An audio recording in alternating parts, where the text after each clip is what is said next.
सारंगनी खूप जास्त पाहुणचार केलेलं आहे. काय केलं सारंग? अरे काय मच्छी विच्छी आणली होती यांनी सेटवर. आज चिकन आज धमाल दैयत केली होती. नमस्कार, मी मधुरा शिंदे आणि कलाकृती मिळणार तुम्हा सगळ्यांचं मनापासून स्वागत आहे. झी मराठीवर लवकरच तुम्हाला महासंगम पाहायला मिळणार आहे आणि सावळ्याची जणू सावली आणि पारू अशा दोन मालिकांचा महासंगम आहे. थोडंसं ना टंग ट्विस्टर आहे. सावळ्याची जणू सावली म्हणून आम्ही सावलीतच इंटरव्ह्यू करतोय. नाही सावलीत नाही, आपण आता जाणार आहोत उन्हात. नाही, सेटवरती पण सावलीच आहे. तर आज प्रसाद मला मस्त सगळा सेट फिरवणार आहे. तो नवीन सेट आहे हा. मी तो सेट फिरवणार नाही, but will just walk and talk. हां चालेल. येस, काय प्रश्न घेऊन आली आज माझ्या? येस, प्रश्न म्हणजे गप्पाच मारायचे आहेत मला. तुझ्यावर खूप दिवसांनी भेटलोय आपण. कसं वाटतं रे साताऱ्यातून फायनली मुंबईत? मला वाटलेलं हा माझा पहिला प्रश्न असेल, कारण की काय झालं ना, 2 वर्ष आम्ही साताऱ्यात होतो आणि 2 वर्ष लिटरली स्वच्छ हवा ब्रीथ करत होतो, चांगल्या माणसांमध्ये होतो.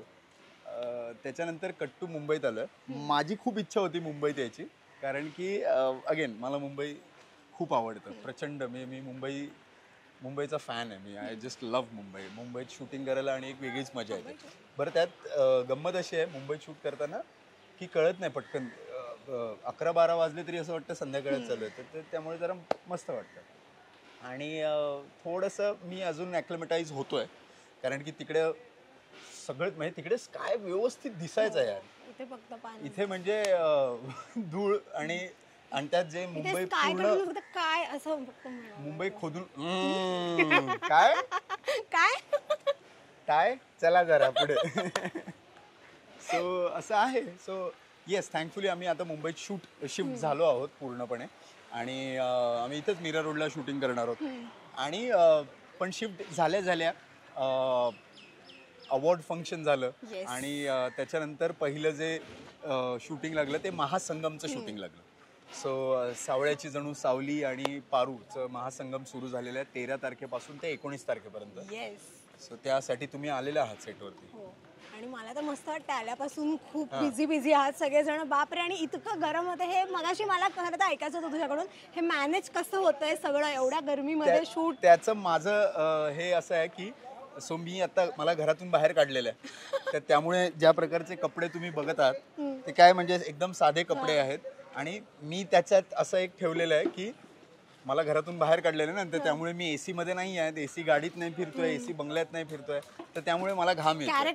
तर मी आपल्या कॅरेक्टर मध्ये आहे, त्यामुळे मी लिटरली शॉर्टच्या आधी घाम पुसत पण नाही. मी म्हटलं मला ते राहू देत असं. सो त्यामुळे ते झालं. आता हा कोर्टाचा सिक्वेन्स आहे, हे सगळं कोर्टाची तयारी चालू आहे. कोर्ट एक्सटिरियर, पळापळी, खूप काय काय महासंगम मध्ये खूपच अमेझिंग काय काय घडणार आहे.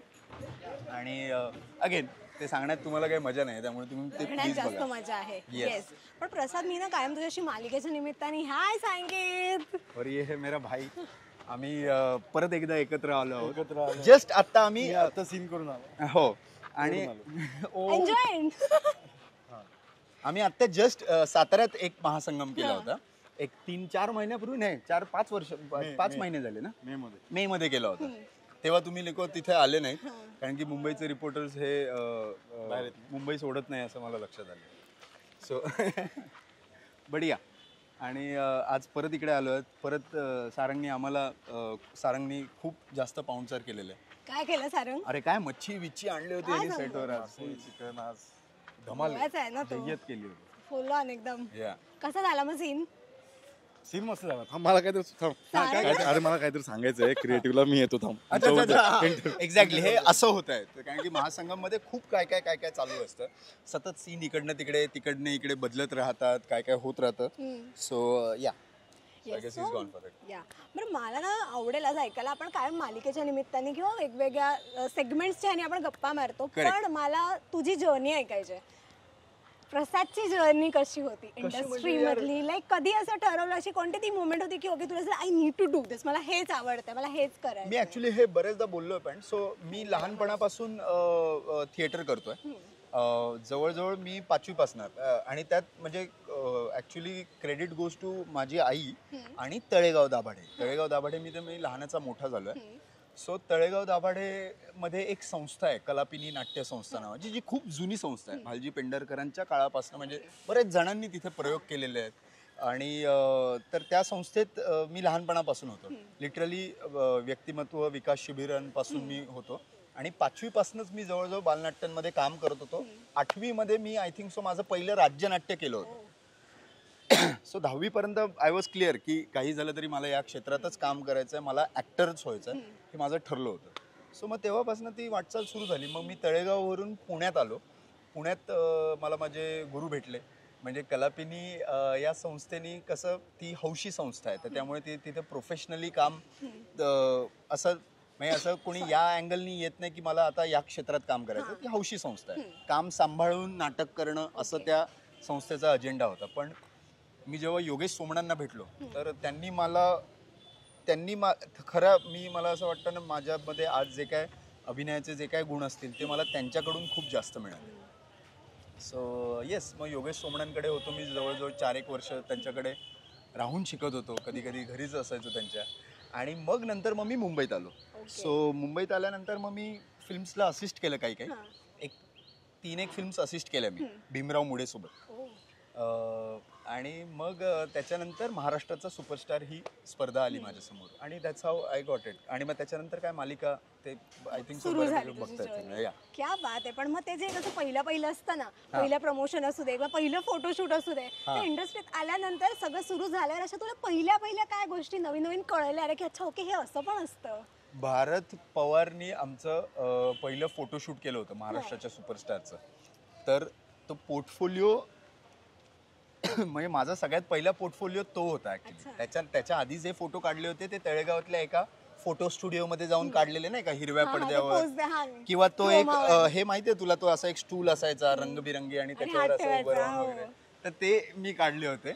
आणि त्याच्यानंतर पहिल्यांदा जेव्हा भारत पवारनी आमचं फोटोशूट केलं होतं आणि त्याचे होर्डिंग्स पूर्ण मुंबईभर लागले होते महाराष्ट्राचे सुपरस्टारचे. मी, योगिनी चौक, रेश्मा शिंदे आणि सिद्धेश राणे म्हणून एक आमचा मित्र आहे. तर आमच्या चौघांचेच पोस्टर सगळे पूर्ण मुंबईभर लागले होते महाराष्ट्राचं सुपरस्टारचं प्रमोशनसाठी. सो त्यावेळी मला लक्षात आलं की फोटोशूट वगैरे हे सगळ्या गोष्टी असतात. सो आणि तेव्हा तर हे काय नव्हतंच, म्हणजे सेल्फ टेस्ट वगैरे हे सगळं प्रकारच नव्हता. बट सो तो एक खूप वेगळी गोष्ट आहे. आणि त्याच्यानंतर आरामनगरमध्ये जाऊन पडीक राहणं, सतत रांगेत उभं राहून ऑडिशन देत राहणं, हे मी खूप केलेलं. बापरे, तेव्हाचा कट्टू आता जेव्हा तुला कॉल येतो की हे हा रोल आहे तुझ्यासाठी, पण अजूनही ऑडिशन द्यावेच लागतात. ऑडिशन अजूनही द्यावे लागतात. ऑडिशन कधीच चुकत नाही. आणि मला असं खूप वाटतं की ऑडिशन नाही, ऑडिशन असावेच. ते actually audition cum look test, ती व्यक्ती, तो ऍक्टर कसा दिसतोय त्यांच्या पार्टसाठी, सो त्याच्यासाठी ते गरजेचं आहे. ती प्रोसेस पण असते ना, ती मला वाटतं तुम्ही जास्त एन्जॉय करत ना. येस. आणि सगळीकडून कामाचं सतत कौतुक होत असतं, कमेंट येत असतील, भेटत असतील, लोक सांगत असतील. पण मला सांग, एक सेल्फ मोटिवेशन आपण म्हणतो ना कायम, स्वतःचं शेवटचं कौतुक कधी केलंय, आठवतं तुला? मी स्वतःचं कौतुक कधी केलंय शेवटचं? येस. वाव, ऍक्च्युली इतकं आठवावं लागतं प्रसाद. मी जेव्हा मला मागच्या वर्षी जेव्हा उत्कृष्ट नायक मिळाला होता झी मराठी झी अवॉर्ड्सचा पारू या मालिकेसाठी, तेव्हा मी जरा थोडंसं असं मला वाटलं की येस, कारण की तो प्रवास खूप मोठा होता. माझं लग्न झाल्या मला बायको मुंबईत, मी साताऱ्यात राहून असं मला ते शूट करायचं होतं, जे खूप डिफिकल्ट होतं माझ्यासाठी.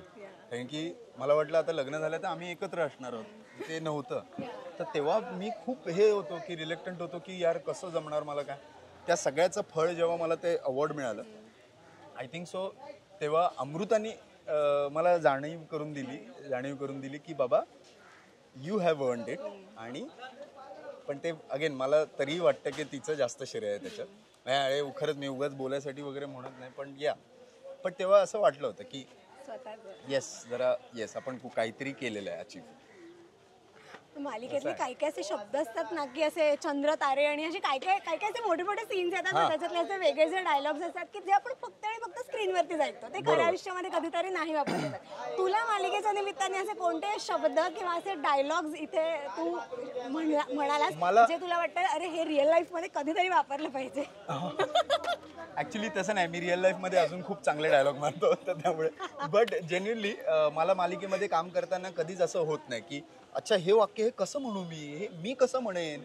तर माझं असं कधीच होत नाही. मला काही द्या, माझी खूप इच्छा आहे रबरीच्या मगरी सोबत अभिनय करायची, जसं बच्चन साहेबांनी केलं होतं ते कारण की मला तितकं कन्व्हिक्शननी ते पोर्ट्रे करायचं आहे. सो येस, सो मला कितीही नॉन कन्व्हिन्सिंग सीन आले तरी मी ते पूर्ण कन्व्हिन्सिंगली करण्याचा प्रयत्न करतो. क्या बात आहे. So, आणि yes. आता इकडे बोलावत आहेत, आता बोलत सगळं आहेत हा scene चालू महासंगम होणार चालू आहे, आहे तर आता. तुम्ही आता तो Yes. सीन बघा आणि या. Yes, thank you so much. Thank you so much. Thank you so much. Thank you. Rasika हो, कलाकृती मीडिया म्हणजे मनोरंजनाची लयलूट. मनोरंजन क्षेत्रातील किस्से व घडामोडींचा आस्वाद घेण्यासाठी कलाकृती मीडिया या यूट्यूब चॅनलला सबस्क्राईब करा आणि व्हिडिओ लाईक करा.